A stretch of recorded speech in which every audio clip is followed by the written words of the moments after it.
Hello नमस्कार दोस्तों, स्वागत है आप सभी का आरपीएन नंबर 1 स्टडी चैनल पर। दोस्तों आज की इस वीडियो में हम एकदम नया टॉपिक शुरू करने वाले हैं और वो है हमारे राजस्थान की नदियाँ। तो दोस्तों नदियों से रिलेटेड अभी जो टॉपिक है वो हमारी 2-3 क्लास तक चलेगा। तो हम राजस्थान की नदियाँ स्टार्ट करें तो चलिए हम शुरू करते हैं। दोस्तों अगर हम देखें कि राजस्थान की नदियाँ, तो राजस्थान की नदियाँ को जब हम पढ़ते हैं तो हम इसे 3 भागों में बांटते हैं। पहला जो भाग हो गया वो हो गया हमारे आंतरिक प्रवाह की नदियाँ। दूसरा जो हमारा भाग हो गया वो हो गया अरब सागर की ओर गिरने वाली नदियाँ। और जो तीसरा हो गया वो हो गया बंगाल की खाड़ी की ओर गिरने वाली नदियाँ।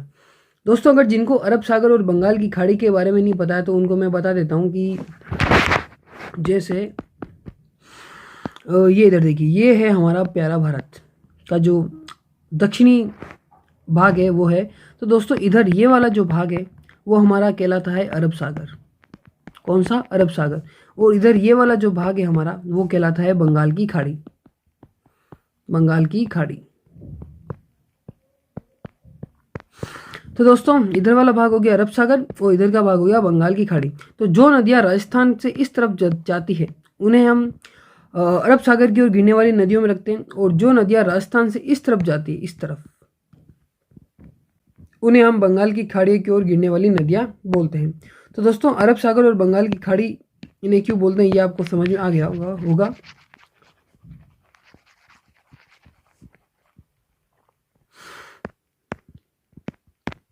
तो चलिए हम आगे देखते हैं। तो हमारा हो गया आंतरिक प्रवाह की नदियाँ, अरब सागर की ओर गिरने वाली नदियाँ और बंगाल की खाड़ी की ओर गिरने वाली नदियाँ। इन 3 भागों में हमने बांटा। तो सबसे पहले हम जो पढ़ेंगे वो हम पढ़ेंगे आंतरिक प्रवाह की नदियाँ। सबसे पहले जो हम पढ़ेंगे वो होगी हमारी आंतरिक प्रवाह की नदियाँ। दोस्तों आंतरिक प्रवाह की नदियाँ में हम कौन कौन सी नदियाँ पढ़ने वाले, तो उसकी बात करें तो सबसे पहले हम पढ़ेंगे घग्गर नदी को। उसके बाद में जो हम पढ़ेंगे वो होगी हमारी कांतली नदी। तीसरी जो होगी वो होगी काकनेय नदी। चौथी साबी, फिर रूपारेल नदी, रूपनगढ़ नदी और मेंथा नदी। दोस्तों ये 7 जो नदियाँ हैं वो हम पढ़ने वाले हैं किसमें? आंतरिक प्रवाह की नदियों में हम ये 7 नदियों के बारे में डिटेल से पढ़ने वाले हैं। तो दोस्तों सबसे पहले हम शुरू करें तो हम शुरू करेंगे घग्गर नदी से। सबसे पहले जो हमारी नदी होगी वो होगी घग्गर नदी। दोस्तों ये वाला जो हमने पार्ट बनाया है, ये जो पार्ट है वो हमने राजस्थान का जो ऊपरी भाग है वो हमने बनाया है। उसमें ये जो हो गया वो हो गया गंगानगर, और यहाँ पे जो आप देख रहे हैं ये हो गया हमारा हनुमानगढ़ जिला। दोस्तों ये 2 जिले हमारे हो गए। दोस्तों इन्हीं 2 जिलों से घग्गर नदी निकलती है। आपको याद होगा तो हमने पिछली क्लासों में कई बार हमने घग्गर का मैदान पढ़ा है, और मैंने उस टाइम आपको बताया था कि जो हनुमानगढ़ और गंगानगर वाला जो क्षेत्र है वो हमारा घग्गर का मैदान कहलाता है। तो दोस्तों घग्गर नदी इन्हीं दोनों जिले से प्रवाहित होती है, तो इसलिए हम इसे घग्गर का मैदान भी कहते हैं। दोस्तों जो घग्गर नदी है वो हमारे यहाँ पे जो शिवालिक की पहाड़ियाँ हैं, देखिए ये जो पहाड़ मैंने बना रखा है, ये पहाड़, तो शिवालिक की जो पहाड़ियाँ उसमें एक जगह है कालका। कालका और ये दोनों कहाँ पे है? वो है हिमाचल प्रदेश में। तो दोस्तों कालका नामक स्थान से शिवालिक पहाड़ी में जो हिमाचल प्रदेश में, उससे इस नदी का जो है वो उद्गम होता है। इस कालका पहाड़ी से जो है वो हमारी घग्गर नदी निकलती है, और निकलती हुई ये हमारे सबसे पहले जो जिले में, राजस्थान के जिले में प्रवेश करती है वो प्रवेश करती है हनुमानगढ़ के अंदर।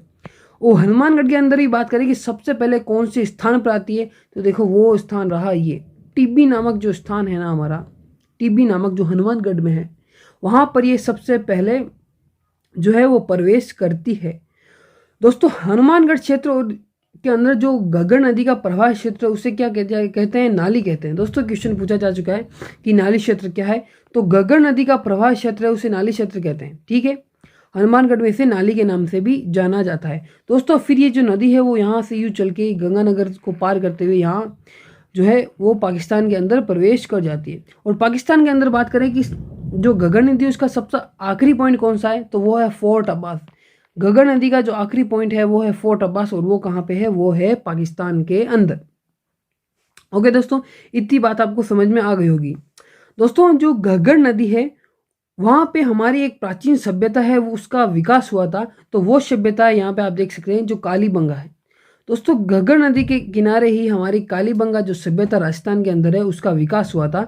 तो घग्गर नदी नहीं, तो कालीबंगा जो सभ्यता है वो किस नदी पर उद्गम हुई थी, तो उसका जवाब हो गया हमारे घग्गर नदी।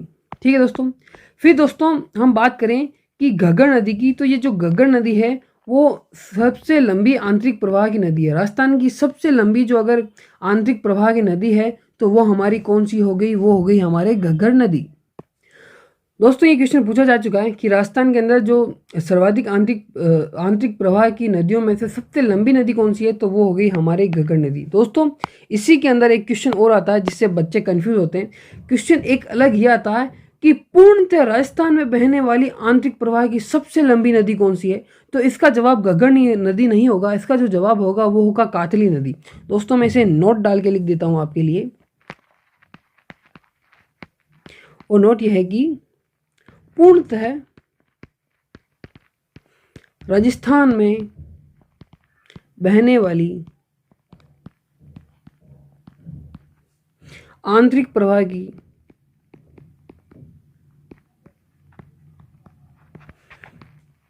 सबसे लंबी नदी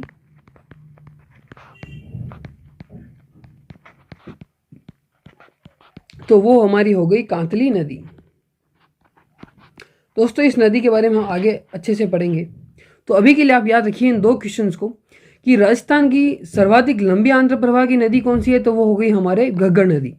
लेकिन अगर क्वेश्चन ये आए पूर्णतः राजस्थान में बहने वाली आंतरिक प्रवाह की सबसे लंबी नदी कौन सी है, तो वो हमारी हो जाएगी कांतली नदी। इन दोनों क्वेश्चंस में जो बच्चे हैं वो एग्जाम में बहुत कंफ्यूज होते हैं, तो आप इन दोनों को इसीलिए मैंने एक साथ लिखा है, तो आप इसे अच्छे से देख लीजिए और दिमाग में एकदम फिट कर लीजिए कि अगर पूर्णतः राजस्थान में बहने वाली सबसे लंबी आंतरिक प्रवाह की नदी तो वो हो गई कातली। अगर सिर्फ नॉर्मली ये पूछे कि सबसे लंबी जो आंतरिक प्रवाह की नदी है कौन सी है, तो फिर उसमें हम फिर करेंगे घग्गर नदी। ओके दोस्तों, ठीक है। चलिए अब इसके बारे में कुछ और पॉइंट है जो हम जान लेते हैं।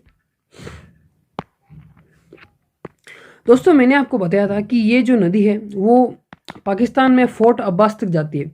दोस्तों इस नदी में जब बाढ़ आती है तब ये जो इसका जो आखिरी पॉइंट है वो फोर्ट अब्बास है कि ये फोर्ट अब्बास तक पहुंच सकती है, इससे आगे ये कभी नहीं गई। तो जब पानी या फिर बहुत ज़्यादा बारिश हो जाए इस नदी के आसपास, नदी का जो प्रवाह क्षेत्र है वो बढ़ जाए, तो फोर्ट अब्बास तक ये पहुंच जाती है। बाकी ये नॉर्मली वैसे फोर्ट अब्बास तक पहुंचती नहीं है। तो बात करें कि पाकिस्तान में जो पाक है हमारा, पाकिस्तान जो पड़ोसी देश है, वहाँ पे जो घग्गर नदी का प्रवाह क्षेत्र है, घग्गर नदी का प्रवाह क्षेत्र,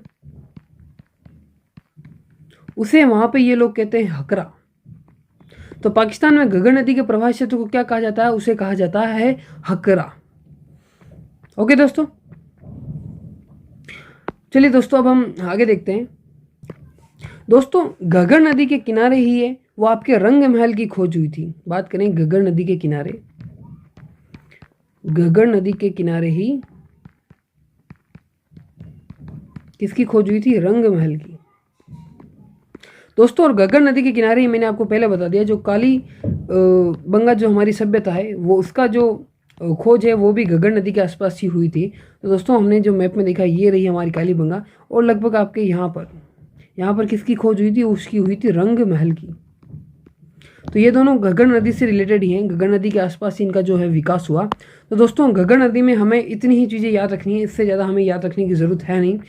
इतनी आपने याद कर ली तो आपके अच्छे अच्छे एग्जाम हैं उनमें सारे क्वेश्चन आपके हो जाएंगे। ओके दोस्तों, अब हम चलते हैं हमारी आंतरिक प्रवाह की नदियों में सेकंड नदी पे। तो हमारी सेकंड जो नदी है वो हमारी हो गई, वो हमारी नदी ले लेते हैं कांतली नदी। कांतली नदी,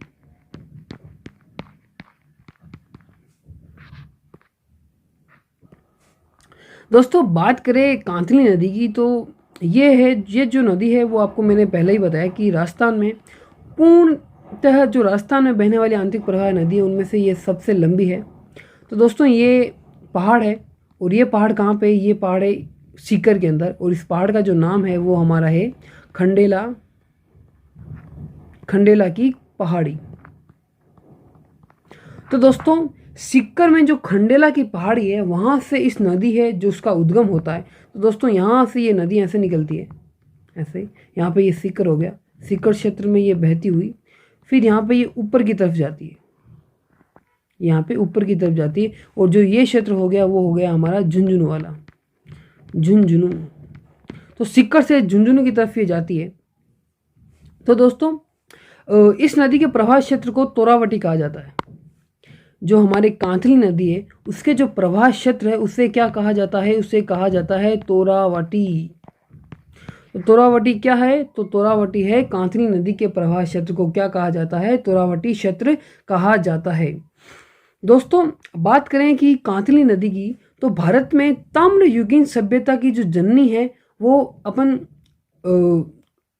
गणेश्वर जो सभ्यता है उसको बोलते हैं। और वो जो गणेश्वर सभ्यता है वो हमारे किस नदी के किनारे बसी है? तो वो हमारे बसी है कांतली नदी के किनारे। दोस्तों यहाँ पर है वो आपके गणेश्वर सभ्यता है, गणेश्वरम सभ्यता।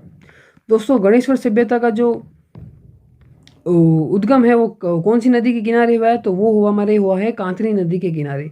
जो गणेश्वर सभ्यता है वो कांतली नदी के किनारे ही है। और जो गणेश्वर सभ्यता है उसे हम क्या कहते हैं? उसे हम कहते हैं भारत में ताम्र युगीन सभ्यता की जननी।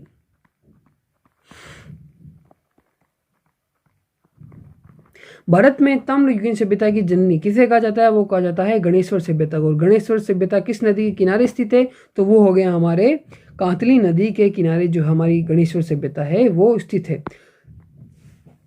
दोस्तों इससे रिलेटेड एक पॉइंट जो था वो मैंने आपको पहले ही बता दिया कि राजस्थान में आंतरिक प्रवाह की बात करें कि पूर्णतः राजस्थान में बहने वाली आंतरिक प्रवाह की सबसे लंबी नदी कौन सी है? तो वो हो गई हमारे कांतली नदी। बात करें पूर्णतः राजस्थान में बहने वाली सबसे लंबी नदी, तो वो हो गई हमारे कांतली नदी। एक पॉइंट हमने देख लिया कि कांतली नदी के प्रवाह के क्षेत्र को क्या कहा जाता है? वो कहा जाता है तोरावटी। एक क्वेश्चन भी आ चुका है, इसे भी आप ध्यान रखिए। और एक और जो पॉइंट है वो है गणेश्वर सभ्यता। क्या कहा कि गणेश्वर सभ्यता कहाँ स्थित है? तो वो है कांतली नदी के किनारे स्थित है। और बात करें गणेश्वर सभ्यता की, तो भारत में ताम्रयुगीन सभ्यता की जननी है वो किसे कहा जाता है? गणेश्वर सभ्यता को कहा जाता है। तो दोस्तों कांतली नदी में हमें इतना ही पढ़ना है। क्या क्या हमने पढ़ा? हमने सबसे पहले पढ़ा कि खंडेला की पहाड़ी जो सिक्कर में है वहाँ से इस नदी का उद्गम होता है और सिक्कर से होते हुए ऊपर की उत्तर की तरफ थोड़ी जाती है और झुंझुनू से है वहाँ पे जाके समाप्त हो जाती है। दोस्तों जो कांतली नदी है उसके प्रवाह क्षेत्र को क्या कहा जाता है? उसके प्रवाह क्षेत्र को कहा जाता है तोरावटी क्षेत्र। और कांतली नदी के किनारे ही एक सभ्यता स्थित है, उस सभ्यता का नाम है वो क्या है? गणेश्वर सभ्यता। और गणेश्वर सभ्यता को क्या कहा जाता है? भारत में ताम्रयुगीन सभ्यता की जननी कहा जाता है। किसे? गणेश्वर सभ्यता को। तो दोस्तों कांतली नदी में इतना ही पढ़ना है हमने। अब हम आगे चलते हैं और वो हम चलते हैं काकनई नदी। बात कर रहे हैं हम काकनई नदी की।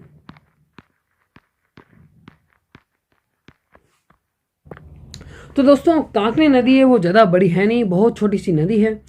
बात करें इसके उद्गम की, तो यहाँ पे ये एक पहाड़ है। और कौन सा पहाड़ है? ये है कोठड़ी की पहाड़ियाँ। कोठड़ी की पहाड़ियाँ। और ये कहाँ पर स्थित है? वो है जैसलमेर में। तो जैसलमेर में जो कोठड़ी की पहाड़ियाँ हैं उससे इस नदी का उद्गम होता है। और यहाँ से ये जो क्षेत्र है वो जैसलमेर ही है। जैसलमेर से होती हुई यहाँ पे एक झील बनाती है और इस झील का नाम है बुझ झील। तो बुझ झील का निर्माण कौन सी नदी करती है? तो वो करती है हमारे कांकने नदी। तो दोस्तों ये जो कांकने नदी है ये राजस्थान की सबसे छोटी आंतरिक प्रवाह की नदी है। कौन सी? सबसे छोटी आंतरिक प्रवाह की नदी है।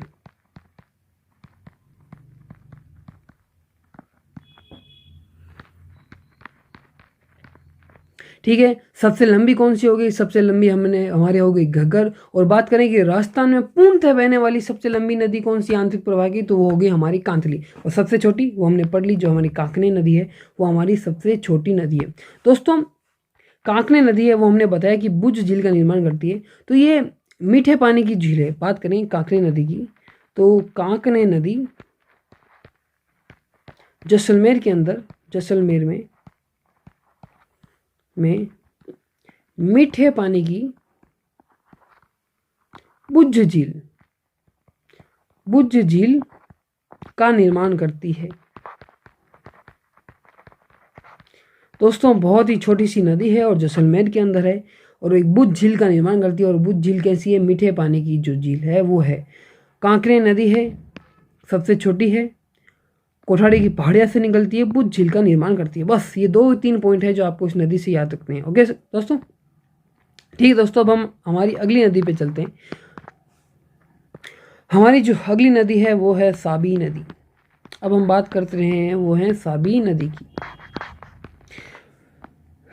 दोस्तों ये जो नदी है साबी नदी, तो दोस्तों साबी नदी का अगर हम उद्गम स्थल की बात करें तो यहाँ पे पहाड़ी, जैसे पता है कि ज़्यादातर पहाड़ नदियाँ हैं वो पहाड़ों से ही निकलती है। तो ये हमारे हो गया पहाड़, और ये कौन सा पहाड़ी है, वह है सेवर की पहाड़ी। सेवर की पहाड़ी कहाँ पर है, और ये है जयपुर के अंदर। दोस्तों इससे ये नदी निकलती है और ये अलवर के क्षेत्र से होती हुई निकलती है, जयपुर अलवर। ओके दोस्तों, तो दोस्तों साबी नदी है जो राजस्थान की एकमात्र नदी है जो राजस्थान से हरियाणा की ओर जाती है। दोस्तों बात करें इस पॉइंट की, तो राजस्थान से हरियाणा जाने वाली एकमात्र नदी कौन सी है, वो है हमारे साबी नदी। तो दोस्तों ये एकमात्र नदी है जो जयपुर की पहाड़ से निकलती है, अलवर से होते हुए ये कहाँ चली जाती है, हरियाणा के अंदर चली जाती है। दोस्तों आप देखते हैं कि ये अलवर से होके जाती है हरियाणा के अंदर, बाद में ये हरियाणा के अंदर चली जाती है। तो दोस्तों अलवर जिले की जो सबसे मुख्य नदी है वो कौन सी हो गई, वो आप बिल्कुल देख सकते हैं, जो साबी नदी है वो हमारे अलवर जिले की सबसे मुख्य नदी हो गई। तो दोस्तों साबी नदी जो है, बात कर रहे हैं हम साबी नदी की। साबी नदी अलवर की मुख्य नदी है। तो दोस्तों इस साबी नदी में हमें इतना ही पढ़ना है कि राजस्थान से हरियाणा की ओर जाने वाली कौन सी एकमात्र नदी है, कौन सी नदी है, वो है साबी नदी। कहाँ से निकलती है, सेवर की पहाड़ियाँ जयपुर से निकलती है, और जयपुर अलवर से होते हुए कहाँ चली जाती है, हरियाणा के अंदर चली जाती है, और अलवर की ये क्या है, सबसे मुख्य नदी है। ओके दोस्तों, तो दोस्तों अब जो हम पढ़ रहे हैं वो हमने 4 नदियाँ तो देख ली। अब हम जो 5वीं नदी देख रहे हैं वो हमारे है रूपारेल नदी। रूपारेल नदी दोस्तों, जो अपनी रूपारेल नदी है वो हमारे ये पहाड़ है, कौन सा पहाड़, ये है उदयनाथ की पहाड़ियाँ। उदयनाथ की पहाड़ी, और ये कहाँ पे, ये है अलवर के अंदर। तो दोस्तों इस पहाड़ से ये नदी ऐसे निकलती है, और निकलती हुई कहाँ जाती है, भरतपुर के अंदर जाती है, निकलती हुई भरतपुर के अंदर जाती है। दोस्तों इस नदी पे एक बांध स्थित है। देखिए ये यहाँ पे इस नदी पे क्या स्थित है, एक बांध। इस नदी के ऊपर यहाँ पे क्या स्थित है, बांध स्थित है। इस बांध का क्या नाम है, इस बांध का नाम है मोटी झील बांध। क्या नाम है इसका, मोटी झील बांध। दोस्तों जो हमारी रूपारेल नदी है उस नदी के किनारे एक सभ्यता भी स्थित है, और उस सभ्यता का नाम है हमारे क्या है, नोहा सभ्यता। नोहा सभ्यता, और ये कहाँ पर है, ये है भरतपुर के अंदर। भरतपुर के अंदर ये सभ्यता है। तो दोस्तों ज़्यादा बड़ी लंबी है नहीं, जो हमारी सबसे ज़्यादा इंपॉर्टेंट नदी है आंतरिक प्रवाह में वो घग्गर और कांतली हो गई, उनको तो हमने देखा, बाकी ये सारी छोटी छोटी नदियाँ हैं। तो दोस्तों रूपारेल जो नदी है वो कहाँ से निकलती है, उदयनाथ जी की जो पहाड़ियाँ हैं अलवर के अंदर वहाँ से निकलती है और भरतपुर की ओर जाती है। भरतपुर के अंदर यहाँ पे एक बांध स्थित है, उस बांध का नाम क्या है, उस बांध का नाम है मोटी झील बांध। और रूपारेल नदी के किनारे एक सभ्यता का विकास हुआ था, और उस सभ्यता का नाम क्या है, उस सभ्यता का नाम है नोहा सभ्यता। तो नोहा सभ्यता कौन सी नदी के किनारे स्थित है, तो वो हो गई हमारे रूपारेल नदी के किनारे स्थित है। चलिए दोस्तों अब हमारा जो छठी नदी है, आंतरिक प्रवाह की नदियों में हमारी जो छठी नदी है वो हम देख रहे हैं, और वो हमारी नदी है रूपनगढ़ नदी। रूपनगढ़ नदी।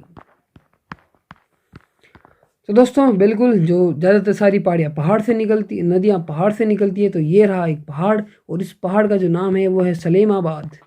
सलेमाबाद अजमेर से एक पहाड़ है, उसके अंदर से ये नदी निकलती है। सलेमाबाद अजमेर से ये नदी निकलती है, और यूँ निकलती हुई ये कहाँ चली जाती है, ये चली जाती है जयपुर के अंदर।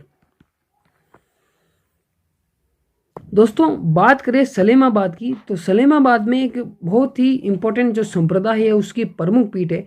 आपको अगर पता है तो बिल्कुल आप कमेंट कीजिए, और नहीं पता है तो मैं आपको बता देता हूँ कि जो सलेमाबाद है, आप आर्ट एंड कल्चर में ये बातें पढ़ेंगे कि निम्बार्क संप्रदाय जो है, दोस्तों संप्रदाय के बारे में जो आप है वो आर्ट एंड कल्चर में पढ़ेंगे, लेकिन यहाँ पे ये सलेमाबाद आया, एक पॉइंट आया, तो मैं आपको बता देता हूँ कि जो निम्बार्क संप्रदाय है, निम्बार्क संप्रदाय, निम्बार्क संप्रदाय है, उसकी जो प्रमुख पीठ है वो कहाँ, अपने राजस्थान में सलेमाबाद में स्थित है। निम्बार्क संप्रदाय की प्रमुख पीठ कहाँ पर स्थित है, वो हमारे सलेमाबाद अजमेर में ही स्थित है। ओके दोस्तों, सलेमाबाद से रिलेटेड ये फैक्ट था जो मैंने आपको बता दिया है।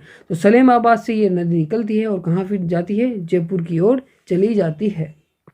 तो दोस्तों क्वेश्चन अगर अपने नदियों से देखें तो बिल्कुल क्वेश्चन ऐसा आ सकता है कि रूपनगढ़ी नदी के किनारे कौन से संप्रदाय की प्रमुख पीठ स्थित है, तो वो कौन सी होगी, हमारे निम्बार्क संप्रदाय की प्रमुख पीठ हो गई। किस नदी के किनारे स्थित है, तो वो हमारी रूपनगढ़ नदी के किनारे स्थित है।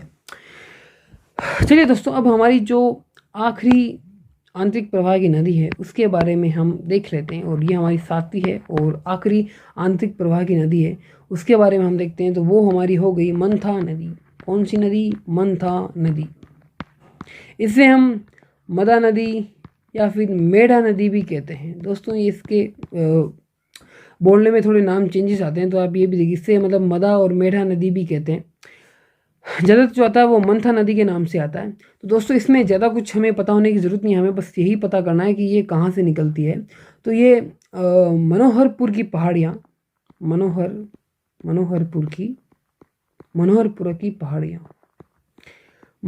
की पहाड़ियाँ से ये हमारे है जो निकलती है, और जयपुर में ही इसका जो क्षेत्र है वो बहता है।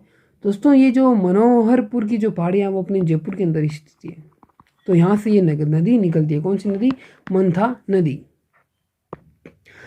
तो दोस्तों हमारी आंतरिक प्रवाह की नदियाँ तो यहाँ पे हो गई है। दोस्तों हम एक और बात कर लेते हैं, एक और पॉइंट की। उसकी अगर हम बात करें तो दोस्तों जो राजस्थान में आंतरिक प्रवाह की नदियाँ हैं उनमें आंतरिक प्रवाह का जो सर्वश्रेष्ठ उदाहरण है वो सांभर झील को माना जाता है। ठीक है, देखिए जैसे कि मैं आपके लिए लिख देता हूँ। राजस्थान में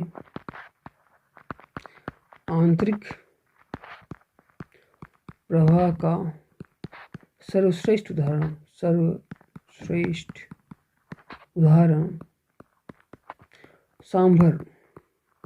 सांभर झील को माना जाता है।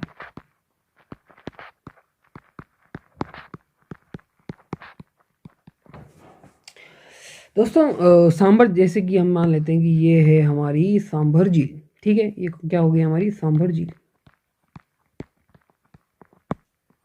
दोस्तों इसमें जो अलग अलग नदियां हैं वो यहाँ पे पानी लाती है। तो बात करें, ये इसकी उत्तर दिशा हो गई। कौन सी दिशा, उत्तर। सांभर झील के ये उत्तर साइड हो गई, उत्तर से।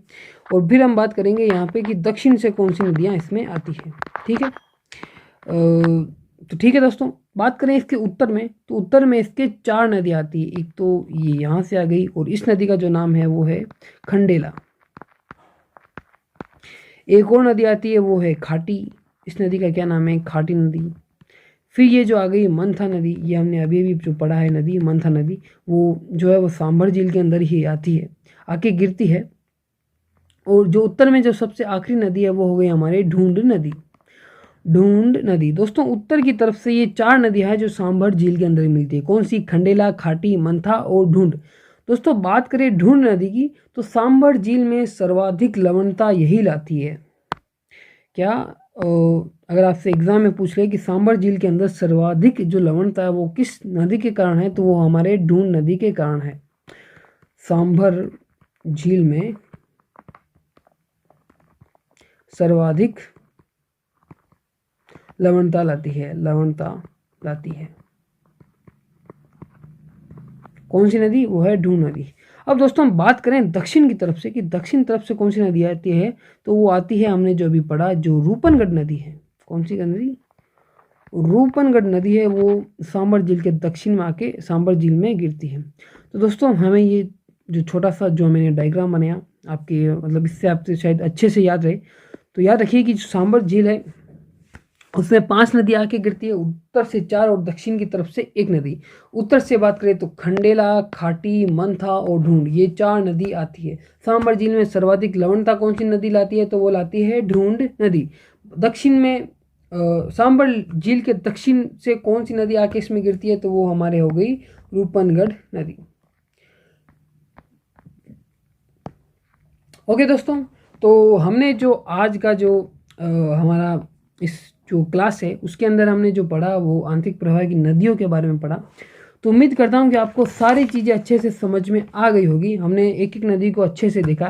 तो कल की वीडियो में हम देखेंगे कि अरब सागर के और जो नदियाँ गिरती है, कौन कौन सी नदियाँ है, कहाँ से वो निकलती है, कौन से पथ के वो निकल के गिरती है, उनकी सहायक नदियाँ कौन सी है। तो इन सब के बारे में हम कल की वीडियो में पढ़ेंगे। तो आज की इस वीडियो में इतना ही, मिलते हैं नेक्स्ट वीडियो में, तब तक के लिए धन्यवाद।